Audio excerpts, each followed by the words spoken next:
Hello my dear student second semester MA സോഷ്യോളജിയിലെ core പേപ്പറാണ് research methods in sociology എന്ന് പറയുന്നത്. വളരെ വൈകിയാണെങ്കിലും അതിൻ്റെ ക്ലാസ് ആരംഭിക്കുകയാണ്. കുട്ടികൾ നിർബന്ധം പറഞ്ഞിരുന്നു ക്ലാസ് നിങ്ങൾ എങ്ങനെയും എടുത്തു തരണം എന്നുള്ളത്. അപ്പോൾ എന്തായാലും നമ്മൾ ചെയ്തു തരാം. എക്സാമിന് മുന്നായിട്ട് നമുക്ക് എന്ത് ചെയ്യാം, കംപ്ലീറ്റ് ചെയ്യാം.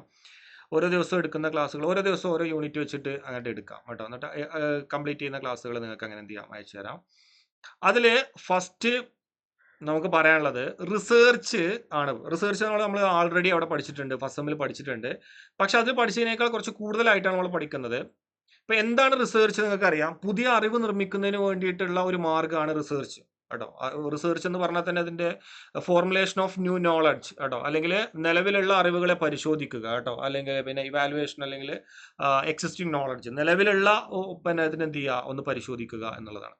അപ്പൊ എന്തായാലും പുതിയ അറിവ് ഉണ്ടാക്കുക എന്നുള്ളതാണ്. ഏതൊരു വിഷയവും നിലനിൽക്കണമെങ്കിൽ ഗവേഷണം നടക്കണം കേട്ടോ, അല്ലെങ്കിൽ അപ്ഡേറ്റ് ചെയ്യാൻ നമ്മൾ പറയല്ലോ. അപ്പോൾ ഏതൊരു മനുഷ്യനും അല്ലെങ്കിൽ ഔട്ട്ഡേറ്റ് ആയി പോകും കേട്ടോ, കാലഹരണപ്പെട്ടു പോകും. കാലഹരണപ്പെട്ടു പോകാതെ ഒരു സബ്ജക്റ്റ് നിലനിൽക്കണം എന്നുണ്ടെങ്കിൽ അതിൽ എന്ത് വേണം, ഗവേഷണം നടക്കണം. ഗവേഷണം നടക്കുക എന്ന് പറഞ്ഞാൽ പുതിയ പുതിയ അറിവുകൾ ഉണ്ടാക്കണം. അങ്ങനെ സോഷ്യോളജിയിൽ പുതിയ അറിവ് നിർമ്മിക്കുന്നതിന് വേണ്ടിയിട്ടാണ് സോഷ്യോളജിയിൽ എന്ത് ചെയ്യുന്നത്, ഗവേഷണം നടത്തുന്നത്. സോഷ്യോളജിയിൽ പ്രധാനമായിട്ടും രണ്ട് രീതിയിലാണ് പുതിയ അറിവുകൾ നിർമ്മിക്കുന്നത്. ഒന്ന് ക്വാണ്ടിറ്റേറ്റീവ് രീതിയിലും ഒന്ന് ക്വാളിറ്റേറ്റീവ് രീതിയിലും. അപ്പൊ നമ്മുടെ ഈ ഒരു ടെക്സ്റ്റ്, അതായത് സെക്കൻഡ് സെമസ്റ്ററിലെ റിസർച്ച് എന്ന് പറയുന്ന ടെക്സ്റ്റ് സോഷ്യോളജിയിലുള്ള ഈ രണ്ട് രീതികളെ കുറിച്ചാണ്. ഈ രണ്ട് രീതികളെ കുറിച്ച് സമഗ്രമായിട്ടാണ് പറയുന്നത്. സോഷ്യോളജിയിൽ അറിവ് നിർമ്മിക്കുന്നതിന് വേണ്ടിയിട്ടുള്ള രണ്ട് രീതികളുണ്ട്. ഒന്ന് ക്വാണ്ടിറ്റേറ്റീവ് റിസർച്ചും ഒന്ന് ക്വാളിറ്റേറ്റീവ് റിസർച്ചും.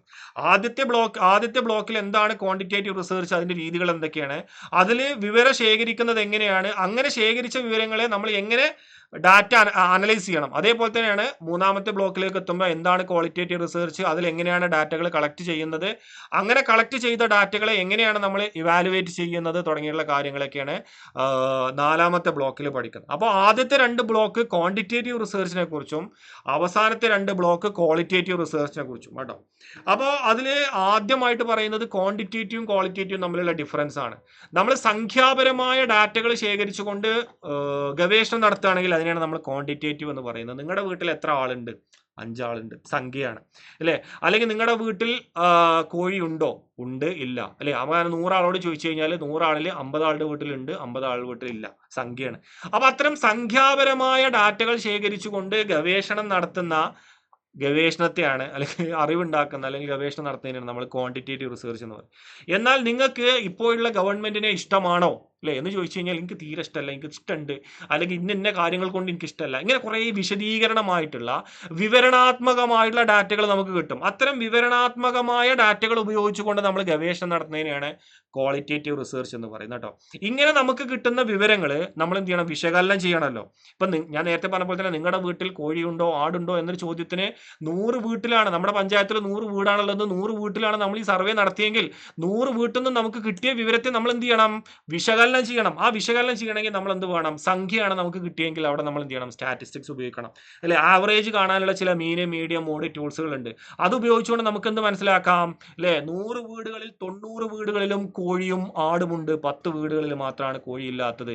നമുക്ക് നിഗമനത്തിലെത്താൻ സാധിക്കും ഈ പഞ്ചായത്തിലെ ബഹുഭൂരിപക്ഷം വീടുകളിലും കോഴിയും ആടുമുണ്ട്, ഈ വീട്ടിൽ മാത്രം അല്ലെ 10 വീട്ടിൽ മാത്രമാണ് ഇതില്ലേ കോഴിയും ആടും ഇല്ലാത്തത്. ഇതൊരു അറിവല്ലേ അല്ലെ. ആ പഞ്ചായത്തിൽ ഇങ്ങനെയുള്ള വീടുകൾ ഉണ്ടോ ഇല്ലെന്നൊരു പുതിയ അറിവ്, അവിടെ അറിവ് നിർമ്മിച്ചാണ്. അപ്പൊ ഞാനത് ഉദാഹരണമാണ് പറഞ്ഞത്. ഈ കോഴിന്റെയും ആടിന്റെയും അതൊന്നും എക്സാം പേപ്പറിൽ കൊണ്ടുപോയിട്ട് ചെയ്തത് കേട്ടോ. അപ്പൊ അത് ക്വാണ്ടിറ്റേറ്റീവ് റിസർച്ച്. അപ്പൊ ഇത്തരത്തിൽ സംഖ്യാപരമായ ഡാറ്റകൾ ശേഖരിക്കുകയും അത് വിശകലനം ചെയ്യുന്നതിന് വേണ്ടിയിട്ട് സ്റ്റാറ്റിസ്റ്റിക്സ് എന്ന് പറഞ്ഞു കഴിഞ്ഞാൽ മീന്, മീഡിയം, മോഡ് ആവറേജ്, ഡിസ്പേഴ്സൽ, അങ്ങനെ കുറേ സംഭവങ്ങളുണ്ട്. അതൊക്കെ നമുക്ക് പഠിക്കണം കേട്ടോ. അതൊക്കെ നമ്മൾ സെക്കൻഡ് ബ്ലോക്കിനകത്ത് പഠിക്കും. മീന്, മീഡിയം, മോഡ്, ഇതാണ് പ്രധാനമായിട്ടുള്ളത്. ആവറേജ് കാണാനുള്ളതാണ്, എത്രത്തോളം അല്ലെ ശതമാനം കാണാന്നൊക്കെ പറയല്ലോ.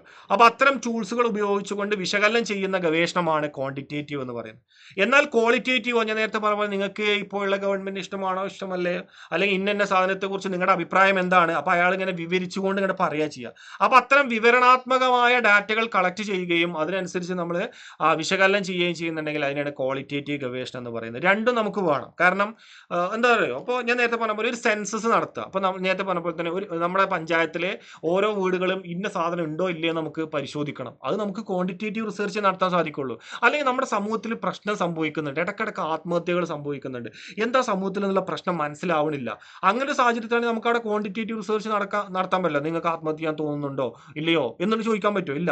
അവിടെ നമുക്ക് എന്ത് ചെയ്യുള്ളൂ, ക്വാളിറ്റേറ്റീവ് റിസർച്ച് നടത്താൻ പറ്റുള്ളൂ. ചിലപ്പോൾ ക്വാളിറ്റേറ്റീവ് റിസർച്ച് എന്ന് പറഞ്ഞാൽ ചിലപ്പോൾ അയാൾ എന്ത് ചെയ്യും, ഗവേഷണം ചെയ്യുന്ന വിഭാഗം ജനങ്ങളുടെ കൂടെ താമസിക്കുകയൊക്കെ വേണ്ടി വരും. 2-3 വർഷമൊക്കെ അവരുടെ കൂടെ താമസിച്ച് അവരുടെ ഒരാളായിട്ട് ഇടപഴകി ഓരോ ദിവസവും രാത്രി അയാൾ കിട്ടുന്ന ഡാറ്റകൾ ഇങ്ങനെ എഴുതി വെച്ച് അവസാനം അയാൾ തന്നെ ഒരു കൺക്ലൂഷനിലേക്ക് എത്തുന്നതാണെന്ത് ക്വാളിറ്റേറ്റീവ് ഗവേഷണം എന്ന് പറയുന്നത്. അവിടെ വിവരണാത്മകമായ ഡാറ്റകളാണ്. അയാൾ എന്ത് ചെയ്യുന്നു, ആ ജനങ്ങളിലേക്ക് ഇറങ്ങിച്ചെന്ന് അവരോട് കാഷ്വലായിട്ട് സംസാരിച്ച് അവരുടെ അഭിപ്രായങ്ങളൊക്കെ അവരിങ്ങനെ പറയുന്നതൊക്കെ നോട്ട് ചെയ്ത് അവസാനം അയാൾ ഒരു കൺക്ലൂഷനിലേക്ക് എത്തുമ്പോൾ അതാണ് ക്വാളിറ്റേറ്റീവ്. രണ്ടും രണ്ട് വ്യത്യസ്തത ഉണ്ട്. അപ്പൊ നമ്മൾ വ്യത്യസ്തമായ സാമൂഹിക പ്രശ്നങ്ങളിൽ വ്യത്യസ്തമായ രീതികൾ ഉപയോഗിക്കുക. ക്വാണ്ടിറ്റേറ്റീവ് ഗവേഷണം ഉപയോഗിക്കേണ്ടത് ക്വാണ്ടിറ്റേറ്റീവ് ഉപയോഗിക്കും. ഇപ്പൊ ഗവൺമെന്റ് ഇംപ്ലിമെന്റ് ചെയ്ത ഒരു പ്രോജക്റ്റ്, ആ പ്രോജക്റ്റ് എത്രത്തോളം എഫക്റ്റീവ് ഉണ്ട് എന്ന് നമ്മൾ ചിലപ്പോൾ പരിശോധിക്കാൻ നമുക്ക് ക്വാണ്ടിറ്റേറ്റീവ് റിസർച്ച് ഉപയോഗിക്കേണ്ടി വരും കേട്ടോ, അല്ലെങ്കിൽ ചിലപ്പോൾ ക്വാളിറ്റേറ്റീവ് റിസർച്ച് ഉപയോഗിക്കേണ്ടി വരും. അപ്പോൾ രണ്ടും വ്യത്യസ്തമായ പ്രശ്നങ്ങളിലാണ് നമ്മൾ എന്ത് ചെയ്യുന്നത്, ഉപയോഗിക്കുന്നത്. എന്തായാലും ഈ രണ്ട് ഗവേഷണത്തെ കുറിച്ചാണ് കേട്ടോ, ക്വാണ്ടിറ്റേറ്റീവ് റിസർച്ചിനെ കുറിച്ചും ക്വാളിറ്റേറ്റീവ് റിസർച്ചിനെ കുറിച്ചുമാണ് എന്ത് ചെയ്യുന്നത് ഇവിടെ പറയുന്നത്. അപ്പോൾ നമ്മൾ ക്ലാസ് തുടങ്ങിയിട്ടുണ്ട്.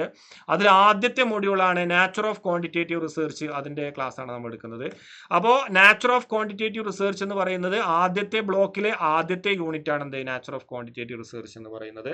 അതിൽ നമുക്ക് 5 ടോപ്പിക്കാണ് പഠിക്കാനുള്ളത്. എന്താണ് ക്വാണ്ടിറ്റേറ്റീവ് റിസർച്ച്, അതിൻ്റെ സ്കോപ്പ്, ലിമിറ്റേഷൻസ്, അതായത് അഡ്വാൻറ്റേജസും ഡിസഡ്വാൻറ്റേജസും, പിന്നെ സ്റ്റാറ്റിസ്റ്റിക്സിൽ വരുന്ന തെറ്റുകൾ, പിന്നെ എന്താണ് ഇവാലുവേഷൻ റിസർച്ച് ആൻഡ് പ്രോഗ്രാം എന്താണ്, ഇത്തരം കാര്യങ്ങളാണ് നമ്മൾ ഫസ്റ്റ് യൂണിറ്റിൽ എടുക്കുന്നത്. അതിൽ ആദ്യം ഒരു ഇൻട്രൊഡക്ഷൻ ആയിട്ട് പറയുന്നത് ഗവേഷണത്തിൽ ഡാറ്റ ശേഖരിക്കുന്നതിനും വിശകലനം ചെയ്യുന്നതിനും 2 വ്യത്യസ്ത സമീപനങ്ങളാണ്, ക്വാണ്ടിറ്റേറ്റീവും ക്വാളിറ്റേറ്റീവും.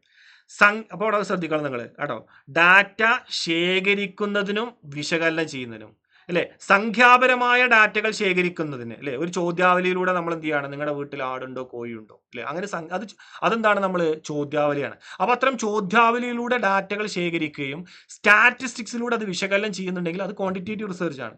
അതല്ല ഒരു ഇന്റർവ്യൂ അല്ലെങ്കിൽ ഒരു ഫീൽഡ് വർക്ക്, അതിലൂടെ നമ്മൾ ഡാറ്റകൾ ശേഖരിക്കുകയും അല്ലെ, അല്ലെങ്കിൽ നമ്മളതിനെ വേറെ കുറെ പിന്നെ റിസർച്ച് ടൂൾ ഉണ്ട് കേട്ടോ, ഏത് ക്വാളിറ്റേറ്റീവ് ഡാറ്റ അനലൈസ് ചെയ്യുന്നതിന് വേണ്ടിയിട്ട്. അപ്പൊ അത്തരം ക്വാളിറ്റേറ്റീവ് ഡാറ്റ അനാലിസിങ് ടൂൾസുകൾ ഉപയോഗിച്ച് വിശകലനം ചെയ്യുന്നതിനാണ് ക്വാളിറ്റേറ്റീവ്. അപ്പൊ ഇത്രേ ഉള്ളൂ, സംഖ്യാപരമായ ഡാറ്റകൾ ശേഖരിച്ചു അതിൽ വിശകലനം ചെയ്തുകൊണ്ട് നമ്മളൊരു ഗവേഷണം നടത്തുന്നതിനാണ് എന്ന് വിളിക്കുന്നത് ക്വാണ്ടിറ്റേറ്റീവ് എന്ന് വിളിക്കുന്നത്. എന്നാൽ വിവരണാത്മകമായിട്ടുള്ള അഭിപ്രായപരമായിട്ടുള്ള വിവരങ്ങൾ ശേഖരിച്ചുകൊണ്ട് വിശകലനം ചെയ്യുന്നതിനെ, അതിലൂടെ നമ്മൾ കൺക്ലൂഷനിലേക്ക് എത്തിച്ചേരുന്നതിനാണ് എന്ത് വിളിക്കുന്നത് ക്വാളിറ്റേറ്റീവ് റിസർച്ച് എന്ന് പറയുന്നത്. നമുക്കിവിടെ ആവശ്യം ആദ്യം എന്താണ് ക്വാണ്ടിറ്റേറ്റീവ് റിസർച്ച്. ഒരു പ്രത്യേക ജനസംഖ്യയെക്കുറിച്ചോ പ്രതിഭാസത്തെക്കുറിച്ചോ അല്ലെങ്കിൽ ഒരു പ്രത്യേക ജനവിഭാഗത്തെക്കുറിച്ച് അവരെക്കുറിച്ച് പഠിച്ച് ഒരു തീരുമാനത്തിലെത്താൻ, അല്ലെങ്കിൽ അവരുടെ ഒരു പ്രശ്നത്തെക്കുറിച്ച് പഠിച്ച് ഒരു നിഗമനത്തിലെത്താൻ സംഖ്യാ ഡാറ്റയും സ്റ്റാറ്റിസ്റ്റിക്കൽ വിശകലനവും ഉപയോഗിക്കുന്ന രീതിയാണ് ക്വാണ്ടിറ്റേറ്റീവ് റിസർച്ച് എന്ന് പറയുന്നത് കേട്ടോ. അപ്പോൾ ക്വാണ്ടിറ്റേറ്റീവ് റിസർച്ചിൽ വിവരശേഖരത്തിന് വേണ്ടി നമ്മൾ എന്ത് ഉപയോഗിക്കും, സംഖ്യാപരമായ ഡാറ്റ കിട്ടാൻ ചോദ്യാവലിയോ സർവേകളോ ഉപയോഗിക്കും. അതുപോലെ തന്നെ സംഖ്യാപരമായ ഡാറ്റകൾ കിട്ടിക്കഴിഞ്ഞാൽ നമുക്കത് വിശകലനം ചെയ്യണമെങ്കിൽ എന്ത് വേണം, സ്റ്റാറ്റിസ്റ്റിക്സലായ രീതികൾ ഉപയോഗിക്കണം. അപ്പം ഒരു ചോദ്യം തന്നെ, നിങ്ങളുടെ വീട്ടിൽ എത്ര ആളുണ്ട്, 10 ആളുണ്ട്, അതിൽ ആണെത്ര പെണ്ണെത്ര, നമുക്ക് കണക്കാണ് അവിടെ കിട്ടുക. ഈ നമ്മുടെ പഞ്ചായത്തിൽ നേരത്തെ പറഞ്ഞ 100 വീടുണ്ടെങ്കിൽ 100 വീട്ടിലും കയറി കഴിഞ്ഞാൽ നമുക്ക് അവിടെ കിട്ടുന്നത് 100 ആളുകളുടെ വീട്ടിൽ എത്ര ജനങ്ങളുണ്ട് അല്ലെ, അതില് പുരുഷന്മാരെത്ര സ്ത്രീകൾ എത്ര, നമുക്ക് കണക്കാ കിട്ടുന്നത്. ഇതിനെ നമ്മൾ എന്ത് ചെയ്യണം, സ്റ്റാറ്റിസ്റ്റിക്സ് ഉപയോഗിച്ച് കേട്ടോ, മാത്തമാറ്റിക്കൽ ടൂൾസുകൾ ഉപയോഗിച്ചുകൊണ്ട് നമ്മൾ എന്ത് ചെയ്യണം, വിശകലനം ചെയ്യണം. അങ്ങനെ വിശകലനം ചെയ്താൽ നമുക്ക് ഒന്ന് കിട്ടും അല്ലെ, നമ്മുടെ പഞ്ചായത്തിൽ ഇത്ര ജനസംഖ്യ ഉണ്ട് അല്ലെ, അതിൽ ഇത്ര ശതമാനം ആളുകൾ പുരുഷന്മാരാണ്, ഇത്ര ശതമാനം ആളുകൾ സ്ത്രീകളാണ്. ആ കണക്ക് നമുക്ക് കിട്ടും. അത് കിട്ടണമെങ്കിൽ എന്ത് വേണം, സംഖ്യാപരമായ ഡാറ്റകൾ ചോദ്യാവലിയിലൂടെ സർവേകളിലൂടെയോ കളക്ട് ചെയ്യണം. എന്നിട്ട് അതിൽ എന്ത് ചെയ്യണം, സ്റ്റാറ്റിസ്റ്റിക്സിലായിട്ടുള്ള മീൻ മീഡിയം മോഡോ കുറേ ഉണ്ട്, അതിലേതെങ്കിലും ടൂൾസുകൾ ഉപയോഗിച്ചുകൊണ്ട് നമ്മൾ അതിൻ്റെ ആവറേജും കാണണം കേട്ടോ. അങ്ങനെയാണ് കൺക്ലൂഷനിലേക്ക് എത്തുക. ഇനി നമുക്ക് അങ്ങനെ കിട്ടിയ വിവരങ്ങൾ കേട്ടോ, നമുക്ക് അങ്ങനെ ഡാറ്റകൾ കിട്ടിക്കഴിഞ്ഞാൽ ആ ഡാറ്റകൾ നമ്മൾ എന്ത് ചെയ്യണം, പട്ടികകളും ഗ്രാഫുകളും ഉപയോഗിച്ചുകൊണ്ട് പ്രകടിപ്പിക്കണം. ഇപ്പോൾ നമുക്ക് എന്ത് ചെയ്യണം, നമുക്ക് നേരത്തെ പറഞ്ഞ പോലെ തന്നെ ഞാൻ എന്ത് ചെയ്തു, ജനങ്ങളെ കുറിച്ച് പഠിച്ചു അല്ലേ, എത്ര ജനസംഖ്യ ഉണ്ട്. അപ്പോൾ നമ്മൾ എന്ത് ചെയ്യും, ടേബിളാക്കും അല്ലേ, 0 മുതൽ 10 വയസ്സ് വരെ ഉള്ളത് അല്ലേ. ഇപ്പം നിങ്ങൾ നോക്കും, നിങ്ങൾ മേലെ നമ്മൾ ജെൻഡർ നിട്ടു, ഒരു ടേബിൾ സങ്കല്പിക്കുക, മേലെ ജെൻഡർ നിട്ടു, അതിൽ ഫീമെയിൽ മെയിൽ, എന്നിട്ട് ഇപ്പുറത്ത് ഞാൻ എന്ത് ചെയ്തു, 0 മുതൽ 19 വരെ മെയിൽ ഇത്ര ആള്, ഫീമെയിൽ ഇത്ര ആള്, അല്ലെങ്കിൽ 19 മുതൽ 35 വരെ മെയിൽ ഇത്ര ആള്, ഫീമെയിൽ ഇത്ര ആള്. അങ്ങനെ ടാബിൾ ചെയ്യാൻ പറ്റും നിങ്ങൾക്ക് അല്ലേ? ഈ 100 വീട്ടിൽ കയറി കഴിഞ്ഞാൽ ഈ 100 ഡാറ്റകളെയും വിശകലനം ചെയ്താൽ അതിനെ നിങ്ങൾക്ക് ടാബിൾ ആക്കാൻ പറ്റും. ഇനി ടാബിൾ ആക്കിയതിനെ ഒന്നും കൂടെ ഈ വായിക്കുന്ന ആളുകൾക്ക്, ഇപ്പം ഞാനൊരു പ്രൊജക്റ്റോ അല്ലെങ്കിൽ ഒരു റിസർച്ച് റിപ്പോർട്ട് ചെയ്യുന്ന സമയത്ത് ഇത് വായിക്കുന്ന ആൾക്ക് ഒന്നും കൂടെ പെട്ടെന്ന് മനസ്സിലാക്കാൻ വേണ്ടിയിട്ട് ഗ്രാഫുകളുണ്ട്. പൈ ഡയഗ്രാം അല്ലെ, ഹിസ്റ്റോഗ്രാം, അങ്ങനെ പല തരത്തിലുള്ള ഗ്രാഫുകളുണ്ട്. അത്തരം ഗ്രാഫുകൾ ഉപയോഗിച്ചുകൊണ്ട് നിങ്ങൾക്ക് എന്ത് ചെയ്യാം, അത് പ്രകടിപ്പിക്കുകയും ചെയ്യാം കേട്ടോ. ഇത്രയുമാണ് ക്വാണ്ടിറ്റേറ്റീവ് റിസർച്ചിൽ നമ്മൾ ശ്രദ്ധിക്കേണ്ടത്. അപ്പോൾ സംഖ്യാപരമായ ഡാറ്റകൾ ശേഖരിക്കുന്നു അല്ലെ, അതിനെ സ്റ്റാറ്റിസ്റ്റിക്സ് ആയിട്ടുള്ള രീതികളിലൂടെ അത് വിശകലനം ചെയ്ത് നമുക്ക് കിട്ടുന്ന ആ വിവരത്തെ നമ്മൾ ടാബിളുകളോ ഗ്രാഫുകളോ ഒക്കെ ആക്കി മാറ്റുന്നു. ഇത്തരം കാര്യങ്ങൾ ചെയ്യുമ്പോഴാണ്, ഇത്രയാണ് നമുക്ക് ശരിക്ക് ഈ ഒരു ബ്ലോക്കിനകത്ത്, അതായത് ക്വാണ്ടിറ്റേറ്റീവ് റിസർച്ചിനകത്ത് നമുക്ക് പഠിക്കാനുള്ളത്. എന്തൊക്കെ, എങ്ങനെ ഡാറ്റ കളക്ട് ചെയ്യും, എങ്ങനെ സ്റ്റാറ്റിസ്റ്റിക്സ് ഉപയോഗിച്ച് അതിനെ വിശകലനം ചെയ്യും, എങ്ങനെ നമ്മളതിനെ ടാബിളാക്കും, എങ്ങനെ നമ്മളതിനെ ഗ്രാഫാക്കും. ഇത്തരം ഈ 4 കാര്യങ്ങൾ തന്നെയാണ് നമുക്ക് ഈ 2 ബ്ലോക്കുകളിലായിട്ട് പഠിക്കാനുള്ളത് കേട്ടോ. എന്തൊക്കെയാണ്, സംഖ്യാപരമായ ഡാറ്റകൾ നമ്മളിങ്ങനെ കളക്ട് ചെയ്യും, അതിനെങ്ങനെ നമ്മൾ വിശകലനം ചെയ്യും, സ്റ്റാറ്റിസ്റ്റിക്സ് ഉപയോഗിച്ചിട്ട് എങ്ങനെ നമ്മൾ വിശകലനം ചെയ്യും അല്ലേ, അതിനെങ്ങനെ നമ്മൾ ടാബിളാക്കും, അതിനെങ്ങനെ നമ്മൾ ഗ്രാഫാക്കും. ഈ കാര്യങ്ങൾ തന്നെയാണ് എന്ത് ചെയ്യുന്നത്, നമ്മൾ ഈ ഒരു 2 ബ്ലോക്കിലായിട്ട് ഡിസ്കസ് ചെയ്യുന്നത് കേട്ടോ. സാമ്പത്തിക ശാസ്ത്രം, മനഃശാസ്ത്രം, സോഷ്യോളജി തുടങ്ങിയിട്ടുള്ള വിഷയങ്ങളിലൊക്കെ എന്തുണ്ട്, ക്വാണ്ടിറ്റേറ്റീവ് റിസർച്ച് ഉപയോഗിക്കുന്നുണ്ട്. പിന്നെ അടുത്ത ടോപ്പിക്കിലേക്ക് പോകുന്നത് സ്കോപ്പ് ഓഫ് ക്വാണ്ടിറ്റേറ്റീവ് റിസർച്ച് ആണ്. ക്വാണ്ടിറ്റേറ്റീവ് റിസർച്ചിൻ്റെ ഒരു വ്യാപ്തി എത്രത്തോളാണ് എന്നുള്ളതാണ്.